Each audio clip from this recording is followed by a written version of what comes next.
আমি ভূমিকা লম্বা চওড়া করব না, ডাইরেক্ট বক্তব্যের দিকেই যাব, কারণ একটু লেট হয়ে গেছে। তো যাই হোক, আপনাদের পূর্বের বক্তা বক্তব্য করছিলেন যে আমাদের পৃথিবী থেকে বিদায় নেওয়ার পূর্বে পৃথিবীতে কেমন ভাবে আমাদের চলাফেরা করতে হবে, আল্লাহকে সন্তুষ্টি করবে বান্দা না শয়তানকে সন্তুষ্টি করবে। সেই আলোচনাটার পরিপ্রেক্ষিতে আমি আপনাকে একটা কথা বুঝাই। নবী সুলাইমান আলাইহিস সালাতু ওয়াস সালাম তিনি একটা নবী ছিলেন। আল্লাহ তাআলাকে পৃথিবীর জমিনে নবী হিসাবে পাঠিয়েছিল। কি হিসাবে? নবী হিসাবে।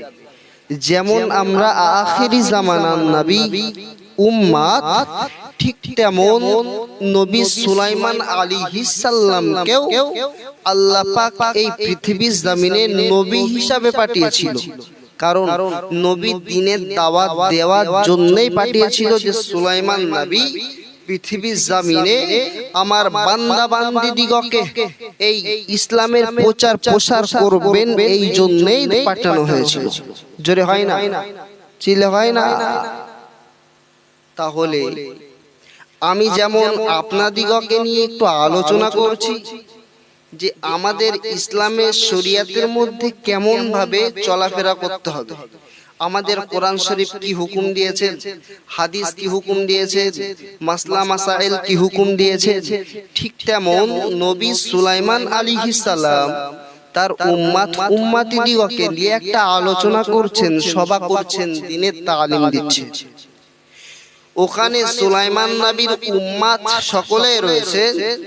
সেখানে হঠাৎ করে দেখা গেল একটা অপরিচিত মানুষ এসে ওখানে উপস্থিত হলেন, আলোচনা করছেন। আলোচনার মধ্যে নবী সুলাইমানকে একটা ব্যক্তি জিজ্ঞাসা করছে, আমাদের নবী, আমরা তো এখানে আলোচনা করছি, আমরা এখানে রয়েছি দুই পক্ষ, আপনি একজন, আমরা হলাম একজন, তাহলে দুই পক্ষ তৃতীয় নম্বর ব্যক্তিটাকে, তৃতীয় নম্বর ব্যক্তিটাকে?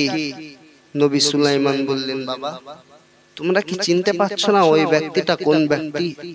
ওটা হলে আল্লাহর ফেরেশতা আজরাইল আলাইহিস সালাম।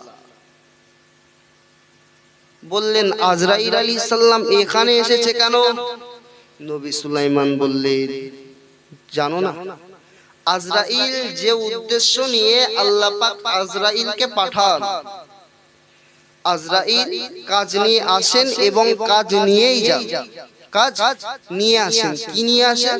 আমাকে অমুকের জাহানটা কবজ করতে হবে, এটা হলো আজরাইলের কাজ। কার কাজ? আজরাইলের কাজ। আমাকে জাহান কবজ করতে হবে। আর কাজ নিয়ে যান বলতে যে রূহটা দেহ থেকে বার করে নেন, ওই নিয়ে যাওয়াটা হলো আজরাইলের কাজ। বোঝা গেছে? বোঝাতে পেরেছি আপনাদের? জি। তখন ওই ব্যক্তিটা বলছে, নবী মুসা, আমি তো বুঝতে পারছি, তাহলে ওই আজরাইল আলাইহিস সালাম আমার দিকে অবাক দৃষ্টিতে তাকিয়ে কেন?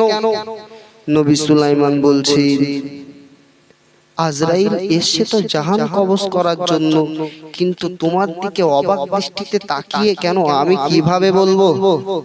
ভাই, যদি আমরা শুনি যে এখানে আজরাইল আলাইহিস সালাম হাজির, আমাদের পিলে ঠিক থাকবে বলে মনে হয়? নেতা হোক, মন্ত্রী হোক, উকিল হোক, ব্যারিস্টার হোক, তার মোটামুটি আত্মা ঠিক থাকবে বলে মনে হয় না, কখনোই থাকবে না।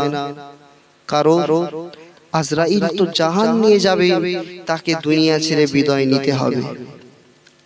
ও মুসলমান ঘরের ছেলেমেয়েরা, পাড়া তরুণেরা, হযরতে আজরাইল আলাইহিস সালাতু ওয়াস সালাম তিনি যখন ওখানে আসলেন, তাকে জিজ্ঞাসা করা হলো, ও আল্লাহর ফেরেশতা আজরাইল আলাইহিস সালাতু ওয়াস সালাম, তুমি কি জন্য এসেছো? তুমি কার জাহান কবজ করে নিয়ে যাবে? ওই সময় বলল, যে ব্যক্তিটা আমাকে লক্ষ্য করে বলেছিল, ও নবী, আমার দিকে অবাক দৃষ্টিতে তাকিয়ে আছে কেন? আমি ওই ব্যক্তিটার জাহানটা কবজ করার জন্য এসেছি। কার জাহান? যে ব্যক্তিটা আমার দিকে তাকিয়েছিল ওই ব্যক্তির জাহান কবজ করার জন্য আমি এসেছি। ওই সময় ওই ব্যক্তিটা বললেন, ও নবী, ও আল্লাহর নবী সুলাইমান আলাইহিস সালাম, আপনি একটু আমার জন্য একটা ব্যবস্থা করে দেন না, আমি একটু অন্য জায়গাতে বিশ্রাম নিই।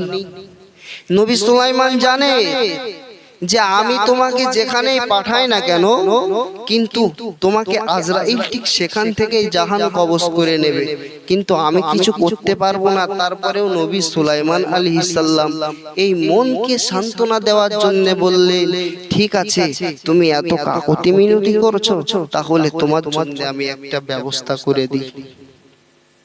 ওই সময় নবী সুলাইমান আলাইহিস সালাতু ওয়াস সালাম হাওয়াকে হুকুম দিল, হাওয়া, তুমি আমার এই উম্মতটাকে একটা জায়গায় নিয়ে ছেড়ে দাও, তুমি আমার এই উম্মতটাকে নিয়ে একটা জায়গায় ছেড়ে দাও।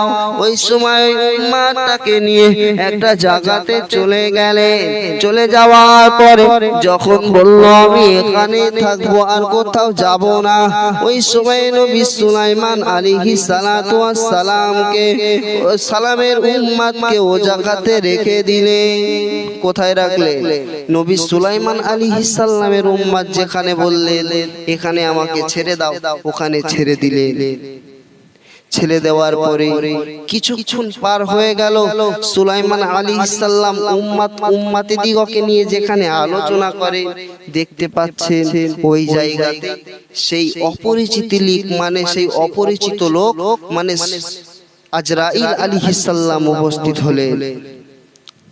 আজরাইল আলাইহিস সালাম এসে জানিয়ে দিল, ও নবী সুলাইমান, তুমি আমাকে তো এখানে আসতে বলনি, আমি কেন এখানে এসেছি তুমি কি জানো? নবী সুলাইমান বলেছিল, বাবা কেন এসেছিলে? ওই সময় আজরাইল আলাইহিস সালাতু ওয়াস সালাম বলেছিল, আল্লাহ পাক, আল্লাহ তাআলা আমাকে বলেছিল অমুক জায়গাতে আমার ওই বান্দাটা জাহানটা কবজ করতে হবে, আমার ওই যে বান্দার রূহটা ওখানে নিতে হবে। আমি আজরাইল আলাইহিস সালাতু ওয়াস সালাম আমার হাতে সময় ছিল না, আমার হাতে সময় ছিল না, ওই জন্য আমি এখানে এসেছিলাম যাতে ওই ব্যক্তিটা ভয়ে ভয়ে এখান থেকে ওই জায়গাটায় চলে যায়। কোন জায়গা? ওখানে চলে যায়।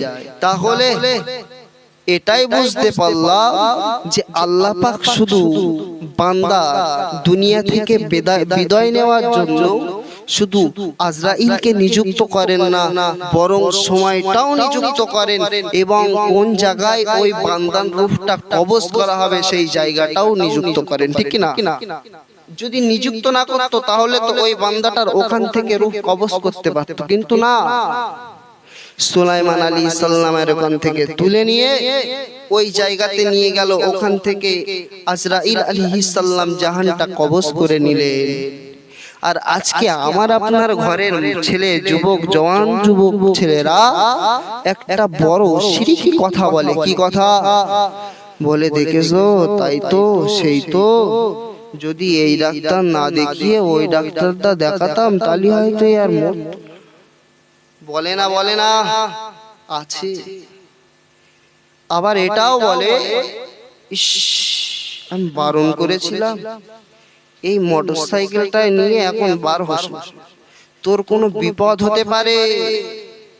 কিন্তু ও যখন দেখা গেল ওই কথাটাই বলবে, ওই মোটরসাইকেলটা নিয়ে রাস্তাতে উঠেছে বলে অ্যাক্সিডেন্টে মারা গেছে, কিন্তু হায়াতের মালিককে এবং মৌতের মালিককে আল্লাহ পাক আমাদের সকলকে সঠিক বুঝ দান করেন। সকলে বলেন আমিন। দুরূদ শরীফ। আল্লাহুম্মা